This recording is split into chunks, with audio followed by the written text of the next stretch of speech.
నమస్తే, welcome to TV2 Telugu news. మీ ఇంట్లో మీ బిడ్డ వల్ల మీకు మంచి అనేది మాత్రమే ఆలోచన చేయండి. మీ ఇంట్లో మీ బిడ్డ వల్ల మీకు మంచి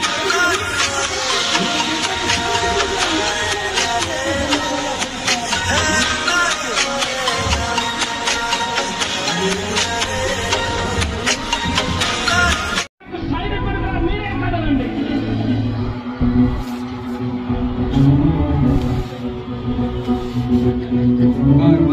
మీ ఇంట్లో మీ బిడ్డ వల్ల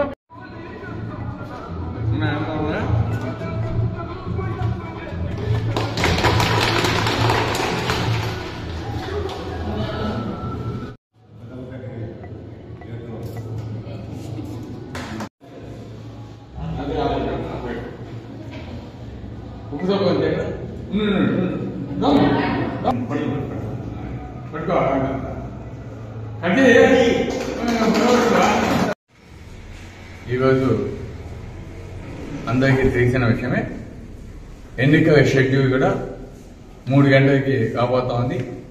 దానికి ముందే ఈరోజు అన్నగారిపాలెంలోని ఈరోజు మన సచివాలయం, అదేవిధంగా ఆర్బీకి సెంటర్స్, అదేవిధంగా ఈరోజు గడప గడపకి మన ప్రభుత్వ కార్యక్రమంలో కంప్లీట్ చేసిన రోడ్స్ అని కూడా ప్రారంభించుకోవడం జరిగింది. ఈరోజు జగన్మోహన్ రెడ్డి గారు ముఖ్యంగా మహిళలకి ఏదైతే పథకాల ద్వారా ఇస్తామని చెప్పాడో ఆల్మోస్ట్ ఈ అన్నగారిపాలెం పంచాయతీకి దాదాపు 35 కోట్ల పైసలకు ఈరోజు డైరెక్ట్ ఇండైరెక్ట్ బెనిఫిట్స్ ఇవ్వడం జరిగింది. ఇంత పెద్ద అమౌంట్ గతంలో ఏ ప్రభుత్వం కూడా చేయలేదు. ఈరోజు జగనన్న మహిళల పట్ల ఏ విధంగా పక్షపాతం వహిస్తున్నాడో దాన్ని బట్టి అర్థమవుతోంది. ఎప్పుడైతే పేదవాళ్ళు సంతోషంగా సుఖ సంతోషాలతో ఉంటారో అప్పుడే మన ఆర్థిక పరిస్థితి బాగుంటుంది, మన ప్రాంతం అభివృద్ధి చెందద్ది అని ఈరోజు చేయడం నిజంగా చాలా సంతోషం. అదేవిధంగా ఈరోజు అన్నగారిపాలెంలో ప్రధాన రహదారి దువ్వగిరి నుంచి రామాయపట్నం దాకా రోడ్డు కూడా ఈరోజు జగనన్న ఆశీస్సులతో మేమంతా కూడా కంప్లీట్ చేయడం జరిగింది.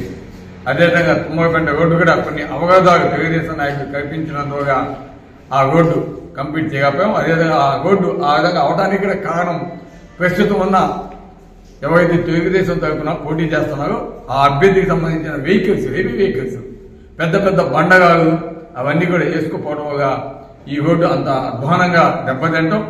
దాన్ని కూడా తెలుగుదేశం సంబంధించిన కాంట్రాక్టర్ ఆ టెండర్ వేయడం వల్ల దాన్ని కంప్లీట్ చేయకుండా తెలుగుదేశం ప్రభుత్వం వైఎస్ఆర్ కాంగ్రెస్ పార్టీకి చెడ్డ పేరు తీసుకురావని, ఎమ్మెల్యేకి చెడ్డ పేరు తీసుకుని ఆ వర్క్ కూడా కంప్లీట్ చేయకుండా చేసిన పరిస్థితులు కూడా ప్రజలందరూ కూడా అర్థం చేసుకోవాలని కూడా తెలియజేస్తూ, ఏదేమైనా ఇది పేదల ప్రభుత్వం, పేదవారికి మంచి చేసే ప్రభుత్వం, పేద చదువుకునే దానికి మంచి చేసే ప్రభుత్వం, రైతాంగానికి మంచి చేసే ప్రభుత్వం, అదేవిధంగా పేద ఆరోగ్యం కోసం పరితపించే ప్రభుత్వం. కాబట్టి ఈ రోజు జగనన్నని మళ్ళా మనం ముఖ్యమంత్రి చేసుకుంటే మన ప్రాంతం అభివృద్ధి చెందుద్ది.